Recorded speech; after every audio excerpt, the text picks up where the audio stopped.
Las amalgamas dentales. ¿Estás seguro que este tipo de empastes en los dientes no causan ningún tipo de daño en el organismo? Lo veremos.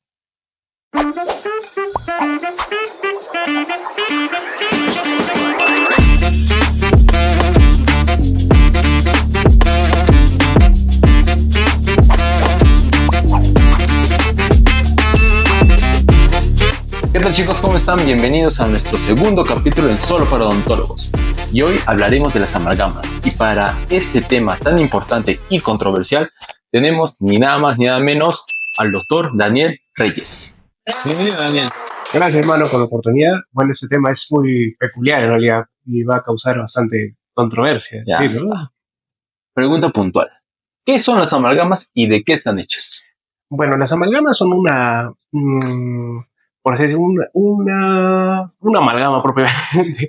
No es una aleación, sino es una mezcla de mercurio y limaduras metálicas de diferente índole. Por ejemplo, tenemos aquí plata, zinc, estaño, cobre, se puede llegar a tener y de forma nanoparticulada. Y se ha utilizado, pues, hace más de 60, 70 años para empaquetar o restaurar algunas piezas dentales. Y a la actualidad, pues se ha ido viendo que llegan a tener cierta predisposición en la condición de salud general de los pacientes. Mercurio, me suena. ¿Mercurio no es tóxico? Exacto, está catalogado también actualmente por la Agencia de Protección Medioambiental también como un metal altamente tóxico. A pesar de esto, pues está en algunos preservantes como el timerosal, que está en... ¿Timerosal? Ajá. ¿No es un medicamento? Sí, está en las inmunizaciones, por ejemplo. Ah. Y también, pues, está el gas de mercurio, también ha sido catalogado como neurotóxico en sí. Y bueno, pues actualmente se considera que puede generar bastantes lesiones a través de la ingesta, no solamente por toxicidad, sino por perforación debido al peso que tiene el mercurio como un metal fluido.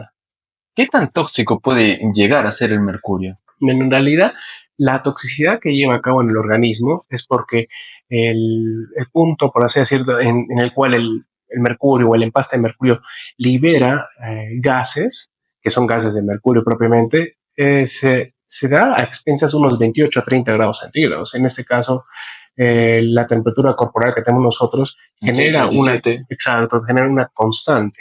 Y cuando nosotros nos alimentamos, por ejemplo, de un caldito, de una bebida caliente, de un café caliente o el alimento simplemente caliente, también así se libera mucho más. Entonces se mantiene una constante de la carga de los iones de mercurio en el organismo.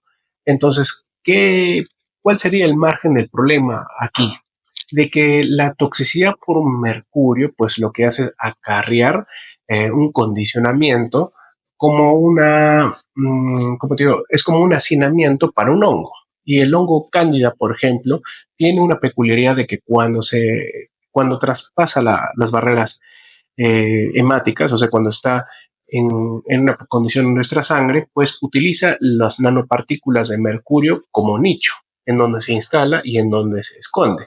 Y tal es el caso de la cándida camuflada, propiamente, que se puede apreciar en microscopía de campo oscuro y que también, pues, a razón de que una persona tiene amalgamas, con un examen de sangre bajo microscopía de campo oscuro se puede apreciar la toxicidad que llega a tener cada persona, dependiendo de un margen, un rango de porcentaje de la carga de mercurio que hay en su organismo. Esa carga de mercurio depende más o menos de la cantidad de empastes que se tenga. Sí, mientras más empastes, hay una mayor sostenibilidad de mercurio en sangre. Pero el problema no solamente radica en el hecho de que este mercurio en sangre sea un nicho ecológico para la cándida, sino que también pues genera una carga, un potencial eléctrico diferente. Por ejemplo, el potencial electromagnético de una pieza dental es de 200 milivoltios. Cuando nosotros incorporamos un empaste metálico, estamos convirtiendo nuestra boca o esa pieza dental en una estructura totalmente galvánica. ¿Qué quiere decir esto? Que se va a convertir en una pila y esa pila pues genera un ruido electromagnético que va a estar en relación con el nervio trigémino, en el cual se va a generar como una especie de punto o foco neurálgico.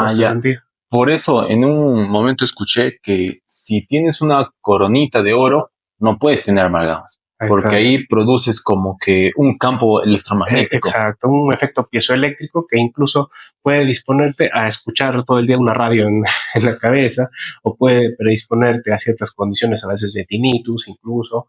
Y entonces lo ideal a este nivel pues es considerar bajar la carga metálica que está lo más cerca posible pues Del cerebro. del cerebro, a este Claro. nivel. Esto, por ejemplo, el mercurio ya está prohibido en varios países. Lo último que leí fue que en la Unión Europea, a partir del 1 de enero de este año, ya se prohíbe absolutamente todo uso en sí de las amalgamas. Ya no está permitido. Porque eso no se da acá. Así es que se vive básicamente un sistema retrógrado a ese nivel porque no hay una visión de actualización para el sistema de salud público que tenemos. Simplemente el bagaje que les queda a los otros estados o a los países del primer mundo, pues llegan aquí lamentablemente como el residual. Entonces se sigue usando alguna indumentaria de hace 50, 60 años, lamentablemente. Entonces a la población se le mantiene o se le sostiene a una exposición a cierta carga metálica para que siga retroalimentando pues ese sistema farmacéutico.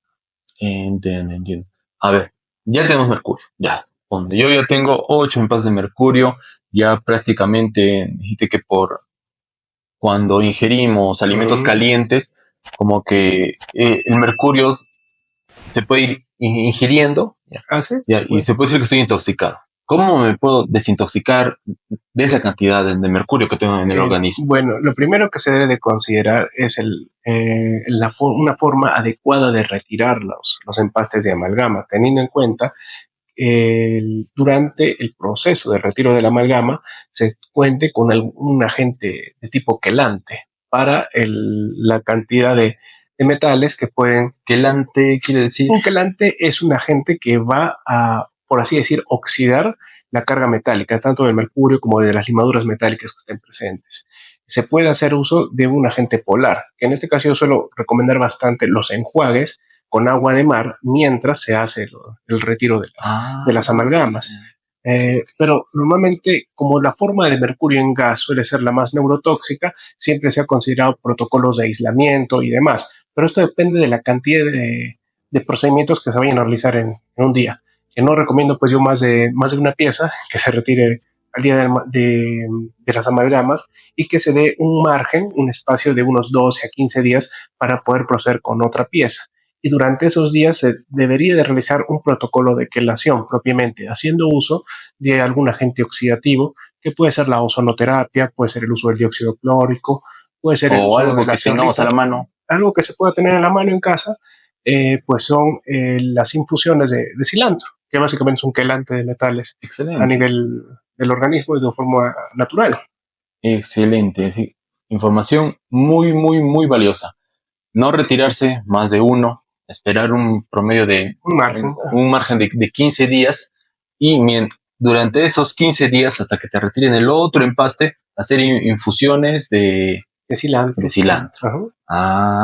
O también se puede incurrir aquí al uso de la zeolita, propiamente para atrapar la carga metálica a la cual hemos estado expuestos.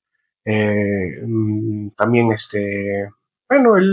básicamente cuidar la alimentación, aumentar por ejemplo un poco el consumo de cítricos también, o previamente al hecho de extraer las amalgamas, la persona puede venir preparada ya teniendo algunas infiltraciones de vitaminas endovenosa. ¿Sí? Genial. Así que más o menos durante cuánto tiempo el mercurio se queda en el organismo. ¿Hay un tiempo determinado o dónde? Yo tenía las amalgamas, me las retiraron todas.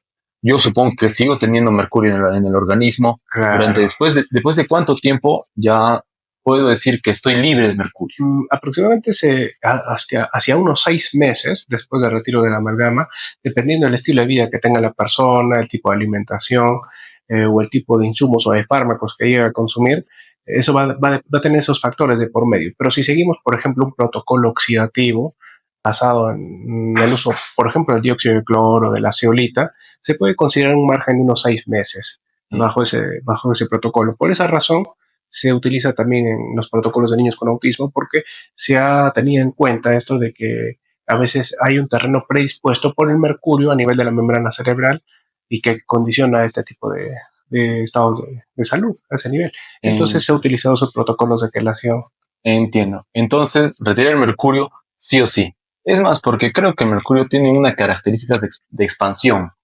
Y más o menos, a más medida que pasan los años, como que uno va perdiendo eso, estructura dental y el mercurio va abarcando más. Exacto, se va exponiendo ahí y sobre todo a nivel de las raíces se genera hasta pigmentación. No sé si has escuchado, por ejemplo, de los tatuajes de amalgama que se generan a nivel de la mucosa, o también cuando haces un tratamiento, por ejemplo, de conducto a ese nivel, pues ves como si es que ha tenido un empaste de amalgama previamente, puedes observar la característica de filtración del mercurio en los tubulines que llega a tener la dentina. O sea, ahí está como que infiltrado, está empaquetado todo lo que es la matriz metálica. Y esto pues es como una mancha que se da a nivel de toda la raíz dental como parte del efecto galvánico que ha podido tener por ese potencial eléctrico que varía en la pieza dental. Genial. Bueno, chicos, ya tenemos mucha información, muchas cosas de las que tenemos que aprender día a día para nosotros y para nuestros pacientes. Como les dije en un inicio, esto no se trata de que nos hagan caso, sino de que lo pongan a prueba, empiecen ustedes a investigar. Esto, la mejor manera de aprender es poner en duda todo lo que aprendemos. Así es que, Daniel, si puedes dar más o menos mayor detalle de dónde te podemos encontrar en redes, en qué estás ahora actualmente. Bueno, actualmente, como te comenté en videos anteriores, pues tengo un canal de YouTube que se llama Hormus Lab Perú, donde explico ampliamente lo que es el uso del agua de mar como una base nutricional y el uso del hormus, propiamente que es una matriz de coloides minerales y metálicos marinos que se han utilizado para la salud actualmente. Así que, chicos, muchas gracias por su atención. Nos vemos en el próximo capítulo. Hasta luego. Nos vemos.